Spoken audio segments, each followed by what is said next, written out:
天师金钟奖颁5路的颁奖诶，客家天师嘅音乐节目客家新乐园提颁一位综艺节目奖，让制作人同主持人嘅差异位，希望透过呀节目为后生嘅客家歌手有表演嘅舞台。另外，日头下日公共嘅两个相声演员同传同车少年，喺节目中展现呢因能规划嘅说唱艺术表演，运用许多金钟评审嘅can听，以为综合节目主持人。从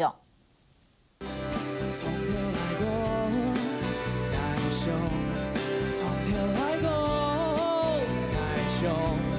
从头来过。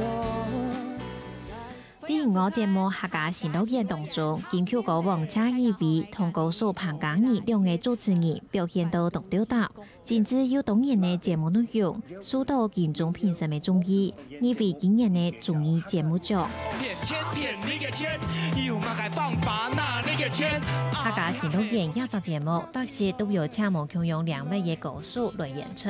大家就谈起到客家音乐嘅多样性。系节目主持人，同时咪系制作人嘅差异为希望，大帮有一个音乐性节目，行下到后生客家音乐人才，将会有表演嘅舞台。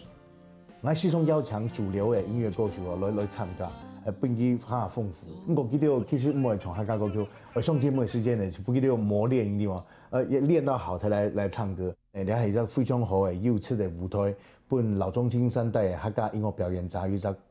個好嘅舞台。阿妹係聖人嘅醫生，阿妹係廚師，阿妹係魔法師。阿妹係哈利波特咧。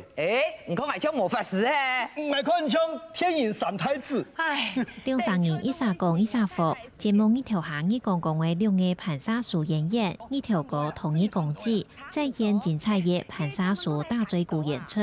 唔過也短短嘅大約20分鐘嘅表演，呢條歌也就係盤沙樹演員同傳，為2-3年來準備，將表現得出刺眼鮮快嘅表演內容。嗰陣時我哋咩想講學客家嚟做事，可能我咩要想講，係咩要讀稿機啊，也太試播嚟表演，製作單位講做唔得，因為咩表演會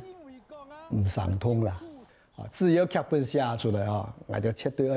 克服嘅困難，就做一路做下來。節目呢條行業廣告播出到今第6年，盤沙樹演員同傳同車少年同真表為說唱功底同表現，受到金鐘評審肯定，以為綜合節目主持人獎。當聽到消息的時候，我自己也蠻意外。它可能是一個很冷門的節目，但是我們覺得值得安慰的就是也懂得客家嘅語言學校，也都必須嘛嘅會拿我們的這個節目來做一個範本。像我一評審的時候，他們就講說我好得有塊客家天師台跟日頭行一講講，那我們就覺得說最起碼能夠影響到一部分人。無論係音樂節目、客家新樂園帶來嘅歌唱演出，還係呢條歌同一公子精彩嘅說唱藝術表演，佢也都希望透過客家節目帶俾大家無共用嘅談同視覺表演。客家新聞記者王子涵綜合報道。